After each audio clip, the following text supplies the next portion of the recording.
शिवसेनेचा वारा जय भवानी जय शिवाजी जय भवानी जय शिवाजी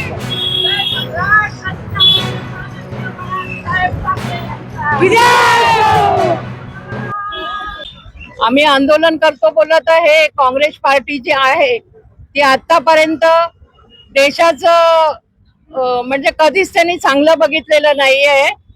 त्यांनी कधी पण आपल्याला विरोधच केलेला आहे आणि आज काल आपलं संसदमध्ये जे बिल पारित झालं आणि त्याच्यावर मतदान झालं तर आपल्या विरोधात त्यांनी मतदान केलं आणि जे आपलं बिल महिलांसाठी आरक्षणासाठी जे पास होणार होतं ते होऊ शकलं नाही। तर ह्या काँग्रेस सरकारला काय सांगायचं की म्हणजे त्यांची लायकीच नाहीये त्या संसदमध्ये बसण्याची। त्यांनी खरंच म्हणजे मी तर म्हणते की महाराष्ट्राची देशाची जी महिला रणरागिणी आहे ना ही त्यांना कधीच सोडणार नाही। त्यांना येणाऱ्या निवडणुकीमध्ये हा धडा शिकवल्याशिवाय महिला अजिबात थांबणार नाहीत, कारण महिलांवर हा गदा आणलेला आहे, महिलांचा मान सन्मानाचा अपमान केलेला आहे।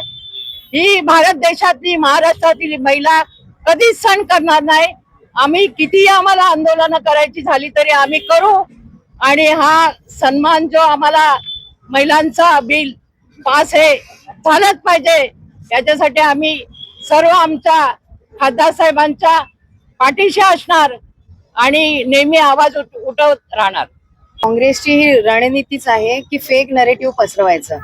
अगोदर बोलले की संविधान खतरे में आहे आणि त्याच्यानंतर त्यांनी तो तसा फेक नरेटिव्ह पसरत राहिले आणि आताही तेच बोलतात की संविधान खतरे में आहे। कुठला संविधान खतरेमध्ये आहे की जेणेकरून आमचं 33% आरक्षण महिला आरक्षण आहे त्यांनी रद्द करायचं काम जे घाणेरडं कृत्य आहे त्यांनी केलेलं आहे।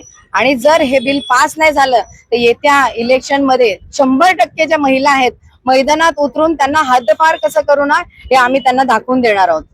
बघा, महिला विकास आघाडी जी म्हणता ना तुम्ही, त्याची पिछाडी ही देशातल्या संपूर्ण मतदारांनी दाखवलेली आहे आणि ह्याचं मुख्य कारण आहे की ते आता पिछाडीवर गेलेले आहेत आणि काय करून आघाडीवर येता येईल याच्यासाठी त्यांचा आटोकाट रडीचा डाव चाललेला आहे।